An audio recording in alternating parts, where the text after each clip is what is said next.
পশুর নাম যেমন ধরো সিংহ। তোমরা কৃষক বলতে পারো একটি করে গাছের নাম যেমন ধরো কাঁঠাল।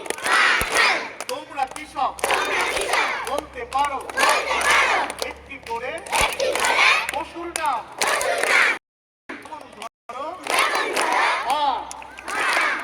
তোমরা কৃষক বলতে পারো একটি করে পাখির নাম যেমন ধরো পায়রা।